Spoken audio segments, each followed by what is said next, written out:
নমস্কার বন্ধুরা, আজকে আমরা একটি ১.৫ শতকেরও কম জায়গার মধ্যে খুব সুন্দর কমার্শিয়াল বাড়ি দেখতে চলেছি। তো বন্ধুরা, এই বাড়িটির বিশেষত্ব হচ্ছে যে গ্রাউন্ড ফ্লোরে এই বাড়িটিতে রয়েছে কেবলমাত্র ২টি ঘর, কিন্তু অদ্ভুতভাবে ফার্স্ট ফ্লোরে অর্থাৎ দোতলায় এই বাড়িটিতে রয়েছে ৪টি ঘর। এবং বন্ধুরা, শুধু তাই নয়, গ্রাউন্ড ফ্লোরে একটি এবং দোতলায় অর্থাৎ ফার্স্ট ফ্লোরে ২টি টয়লেট রয়েছে এই বাড়িটির মধ্যে।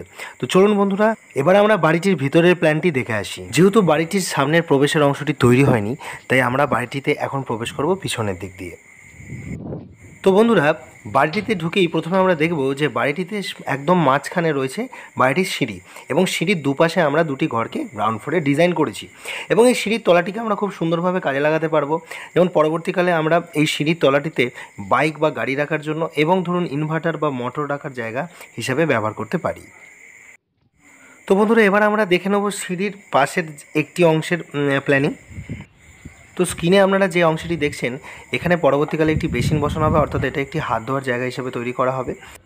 এবং এখানে আপনারা একটি খুব সুন্দর স্ট্যান্ডার্ড সাইজের একটা টয়লেটও দেখতে পাচ্ছেন। এটি একটি কমন টয়লেট হিসেবে পরবর্তীকালে ব্যবহার করা হবে। এবং এই টয়লেটটি একদমই পিছনের অংশে রয়েছে, এবং এই টয়লেটটির নিচেই একদম সেপটিক ট্যাঙ্ক অর্থাৎ স্যানিটারি চেম্বারও তৈরি করা রয়েছে। তো বন্ধুরা, এবার আমরা দেখে নেব সিঁড়ির একপাশে থাকা প্রথম কমার্শিয়াল ঘরটিকে। রাস্তার সম্মুখে থাকা এই সব রুমটির সাইজ হলো লম্বায় ১২ ফুট এবং চওড়ায় ১১ ফুট। এবং খুব সুন্দরভাবে এই ঘরটির সাথে আমরা একটি বাংকার স্পেসও ক্রিয়েট করেছি, অর্থাৎ ঘরটির পিছনে থাকা টয়লেটের মাথার অংশটিকে আমরা বাংকার বানিয়ে এখানে ঘরের সামগ্রী রাখার জন্য একটা স্পেস বানিয়ে নিয়েছি। তো বন্ধুরা, এটি যেহেতু একটি কমার্শিয়াল অফিস রুম, সেহেতু এই ঘরটিতে কোনোরূপ কোনো জানলা আমরা ডিজাইন করিনি। তো বন্ধুরা, এবার আমরা চলে এলাম সেই মাঝের সিঁড়ির অংশে, এবং এখানে আপনারা যে দরজাটি দেখছেন এটা হলো সামনের দিকে দরজা। যেমনটা আমরা পিছনের দিক দিয়ে এই বাড়ির মধ্যে প্রবেশ করেছিলাম, এটা সামনের অংশ। এই জায়গাটি এখনও আন্ডার কনস্ট্রাকশন রয়েছে, অর্থাৎ তৈরি হয়নি। তো বন্ধুরা, এবার আমরা চলুন ঘুরে আসি সিঁড়ির অপর পাশের ঘরটি থেকে। সিঁড়ির এপাশের ঘরটিতে যেহেতু পিছনের দিকে কোনো আলাদা করে টয়লেট এরিয়া বার করার প্রয়োজন হয়নি, তাই এই ঘরটি লম্বায় একটু বড় এবং চওড়ায় একটু ছোট। এই ঘরটির সাইজ হলো লম্বায় ১৫ ফুট এবং চওড়ায় ১০ ফুট, অর্থাৎ এটি একটি ১৫০ স্কোয়ার ফিটের খুব সুন্দর একটি কমার্শিয়াল রুম, এবং এটিও একদম রাস্তার সম্মুখেই রয়েছে, অর্থাৎ রাস্তা থেকে সরাসরি এই রুমে আমরা প্রবেশ করতে পারছি। তো বন্ধুরা, এই গেল এই কমার্শিয়াল বাড়িটির নিচের তলার প্ল্যানিং, অর্থাৎ এইখানে আমরা দেখতে পেলাম মাঝখানে সিঁড়ির দুপাশে ২টি কমার্শিয়াল রুম এবং একটি কমন টয়লেট। তো প্রথমে দোতলায় উঠেই আমরা পৌঁছলাম একটি কমার্শিয়াল পোর্চ এরিয়াতে, অর্থাৎ একটি কাস্টমারদের বসার জন্য এখানে একটি খুব সুন্দর স্পেস বার করা হয়েছে।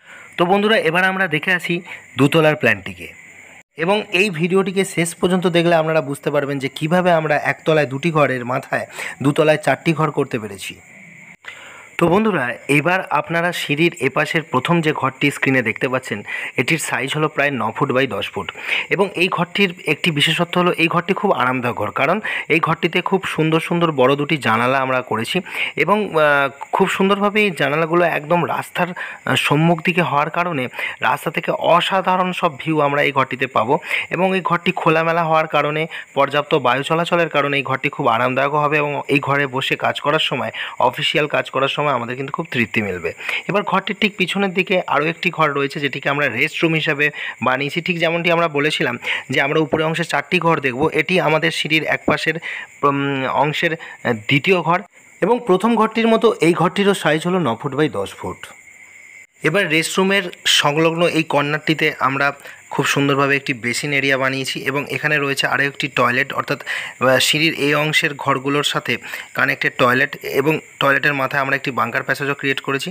এবং এখানে আপনারা স্ক্রিনে দেখতে পাচ্ছেন যে টয়লেটটি এখনও ক্লোজড করা হয়নি, অর্থাৎ ওপাশের টয়লেটের সাথে এপাশের টয়লেটের অংশটি এখনও বদ্ধ করা হয়নি। এই যে অংশটি আপনারা দেখছেন, এখান থেকে আমরা ৩ ইঞ্চি পার্টিশন ওয়াল ক্রিয়েট করে দিলেই ওপার থেকে এই পার্টটি আলাদা হয়ে যাবে, অর্থাৎ এই ঘরের সাথে এটি একটি অ্যাটাচ টয়লেট হয়ে যাবে। এবং এই টয়লেটের সামনে একটি ছোট্ট স্পেস রয়েছে, যেটা রেস্টরুমের কর্নারে, এবং এই স্পেসটিতে আমরা একটি খুব সুন্দর বেসিন বসাবো, যেমনটা আগে বলেছি। তো বন্ধুরা, এতক্ষণ আপনারা দেখলেন দোতলায় এই বাড়িটির সিঁড়ির একপাশের অংশের প্ল্যান, অর্থাৎ সিঁড়ির একপাশে আমরা দেখলাম যেখানে আমরা ২টি রুম, তার পাশাপাশি একটি টয়লেট। ঠিক একইভাবে চলুন এবার আমরা দেখে নেব সিঁড়ির ওপাশের অংশে আমরা ঠিক কী কী পাচ্ছি। ওপাশের মতো এপাশেও আমরা প্রথমেই পাচ্ছি একটি কমার্শিয়াল রুম, অর্থাৎ এটিও একটি অফিস রুম। এবং এখানেও জানালাগুলো আপনারা দেখছেন খুব বড় বড় আমরা দিয়েছি, যার কারণে ঘরের আলো বাতাস খেলা বলুন কিংবা ঘরের কমফোর্টেবিলিটি অর্থাৎ আরামদায়কের দিক থেকেও ঘরটি খুব ভালোভাবেই তৃপ্তি দেবে। এবং যেহেতু এই ঘরটি একদমই রাস্তার উপরে, তাই জানালাগুলো খুব বড় বড়, তাই রাস্তার খুব সুন্দর ভিউ পাওয়া যাচ্ছে এবং যার কারণে ঘরটির আরও বেশি মনোরম হয়ে উঠেছে। ঠিক সিঁড়ির ওপারের অংশের প্ল্যানিংয়ের মতো এপারের অংশও আমরা এই সামনের অফিস ঘরটির পিছনের দিকে একটি রেস্টরুম বানিয়েছি এবং এই রেস্টরুমটির সাথে একটি অ্যাটাচ টয়লেটও আমরা দিয়েছি। এবং খুব সুন্দরভাবেই আমরা প্রত্যেক টয়লেটের মাথার উপরে একটি বাংকার প্যাসেজ ক্রিয়েট করেছি, কারণ আমরা জানি যে আমাদের রুমেতে অবশ্যই প্রচুর পরিমাণে জিনিসপত্র রাখার জায়গার প্রয়োজন হয়, যার জন্য এই বাংকার এরিয়াগুলো খুব গুরুত্বপূর্ণভাবে আমাদেরকে উপকার দেবে।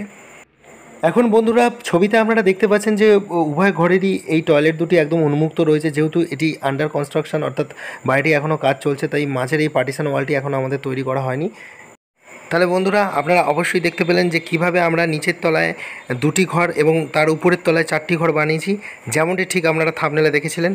অর্থাৎ বাড়িটির উভয় পাশে সামনের এবং পিছনের অংশে ক্যান্টিলিভার বাড়ানোর কারণেই এটি সম্ভব হয়েছে। এবং এই ধরনের বাড়ি বানানোর সময় আপনাদেরকে খুব সুন্দরভাবেই ডিজাইন করতে হয়, যার কারণ ইঞ্জিনিয়ারের পরামর্শ নিয়ে, কারণ এতে সেফটি ফ্যাক্টরটা অনেকটাই মাথায় রেখে চলতে হয়।